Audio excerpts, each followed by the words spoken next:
no! Don't be afraid. This time, it isn't one of your nightmares. This one was mine. My favorite horror movie villain is probably a toss-up between Hellraiser and Freddy Krueger. One of these guys got a series that only ran for 2 seasons. If you're here, you probably already know which one it is. Welcome to prime time, bitch. Does anyone remember Freddy Mania? The character of Freddy Krueger sometime after Part 4 became seriously marketable, even apparently to small children, which seems like both a great and terrible thing at the same time. Krueger went from basement-dwelling fiend to your friendly neighborhood janitor. You know, the type that invades your dreams and makes you seriously consider taking meth. Even when delivering majorly delectable, cheesy lines, he was still creepy. I remember when Freddy vs. Jason came out, I was like, this is no contest. While Jason is obviously a badass in his own right in his own franchise, Freddy is a tough one to beat. Chop him up into pieces and he still winks at you. The Superman vs. Goku debate, this ain't. But I digress. There was Freddy bubblegum, toothpaste, kids' pajamas, yo-yos, a fright squirter. Perverts. It was a weird time. You'd see this tactic with like Strawberry Shortcake or the Care Bears, but Freddy Krueger? I'm sorry. I've seen these movies. Do you think I really want to put Freddy's bubblegum or toothpaste in my mouth? What kind of nightmare scenario would this bring about? The Freddy hype is best shown in that part in Wedding Singer, you know, when Robbie's nephew, who looks like he's about 5, is wearing his Freddy mask and gloves. He draws that picture of Robbie's ex with devil horns, and Robbie says, "Thanks, Freddy Krueger. That's not nice. Very creative, though. Go back to the boiler room." How did any of us kids back then not turn out to be complete weirdos?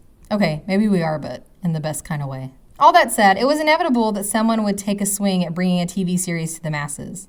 The Nightmares team were sold that the show could be put on late night and they could get into some gruesome territory. This sounded appealing since the Elm Street film series remained one of the most creative. The setup for the series was basically a darker Twilight Zone with Freddy playing the Rod Serling part. The show would center on the residents of Springwood, Ohio. They would also be 2-parters with the second half being somewhat driven off the first. For example, your main character could die and then her friend or boyfriend would be the main for the next episode. Freddy also isn't the main baddie in all the episodes, though you know in some way he's orchestrating the ongoings. Why people keep moving or residing in this town, I have no idea. Your town is cursed. Why do you expect different results? Do you guys not exchange stories? Does anyone read the local newspaper? I don't know about you guys, but Freddy is obviously the huge draw here. One of the best parts are the bumpers with Robert Englund bringing the slapstick. Also, not sure if anyone else liked this about it, but the bumpers would always freeze and the piercing music would play over them. Same thing every time. I just couldn't get enough of it. We also have to bring up that intro. I like how they slightly changed the screaming floating heads by removing one and then adding Freddy's floating head between the two so it's less, well, ridiculous. If it accomplishes that. What I enjoyed about Freddy was that he was like the ringmaster of the circus. He was the puppet master running wild through the dreams of insecure, vulnerable teens. He was the rock star of horror villains. MTV gave him his own countdown. He had an album of greatest hits that luckily he didn't sing too much on. And he was in videos for Fat Boys and Dokken. Nothing beats Dream Warriors. It's in your head now. You're welcome. The series is on par for other horror shows that debuted around that time. Most of it is cheesy as hell, but it's extremely watchable minus a few or so episodes. I've read reviews and people often give it a hard time for production values, quality of acting, etc.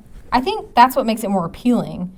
There were times I got somewhat creeped out and then Freddy would either interject and start rapping, or hot dogs would start talking. Also, if you're like me, you will immediately absorb any horror anthology that presents itself. All of them. Give me all of them. Let's do all these episodes over all the horror anthologies, but that wouldn't be very fair to other series.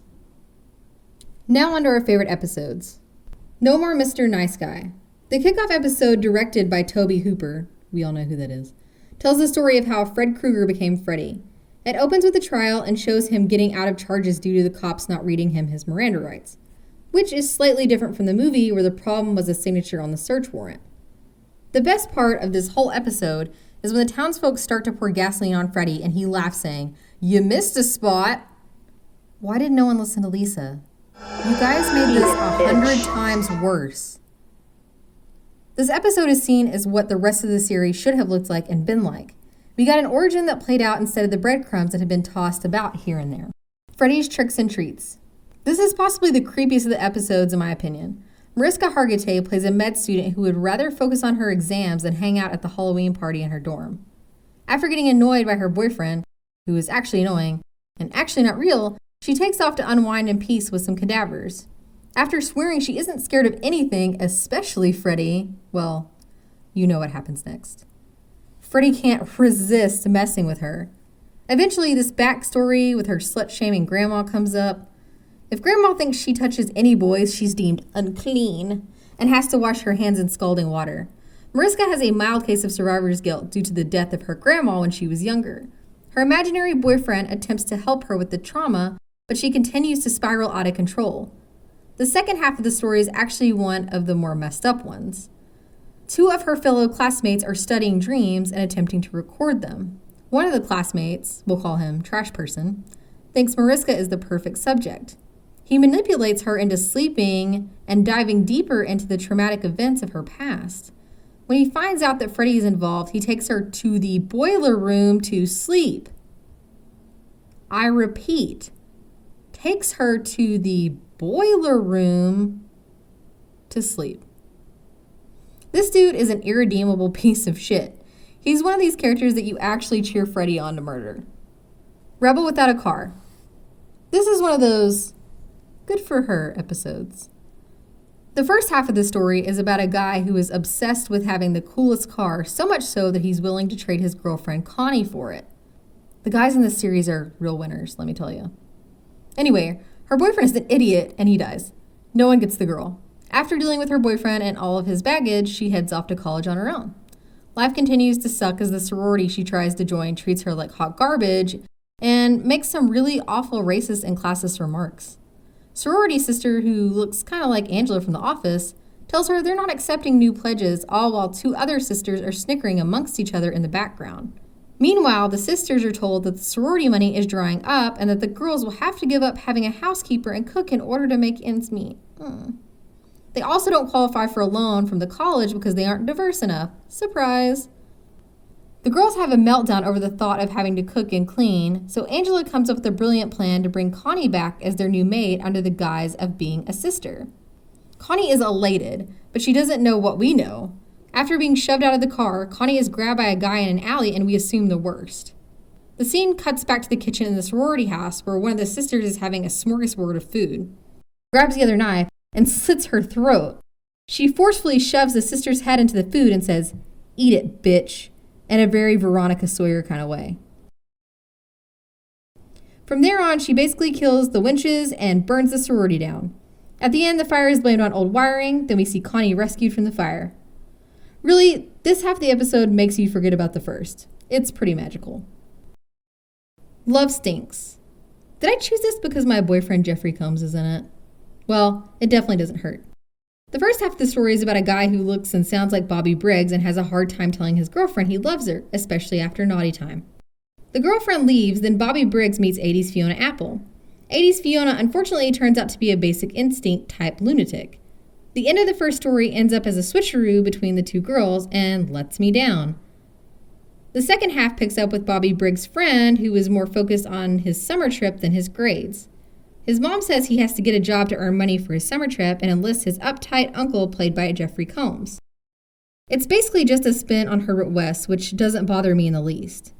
His uncle gets him a job at the local pizza joint, which used to be the Beefy Boy Burgers.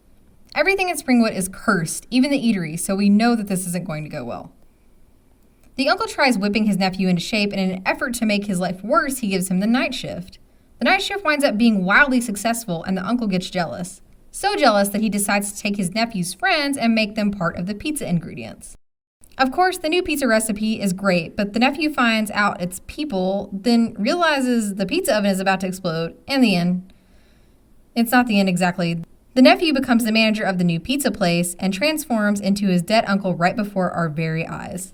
Silence is golden. Season 2 is definitely a roller coaster of emotions. 2.5 of the episodes really stand out to me, and this is one of them. Who's up for a little mime crime? That's right. The villain here is a mime. But instead of it being silly, it makes you feel uneasy. A trash talk radio DJ gets annoyed at some guy for pestering him, and instead of punching the annoying guy, he punches the mime. Terrible idea. The mime then starts showing up at the DJ's house unexpectedly. The wife of the DJ pleads with him to stop being a jerk, and the minute you think he's going to stop, he instead decides to taunt the mime on his radio show so he isn't seen as soft by his coworkers and listeners. Look, man, you can't fight a mime. You definitely can't threaten a mime. The mime will show up at your house and dig an imaginary grave and put your wife in it right after she apologizes for your wrongdoings.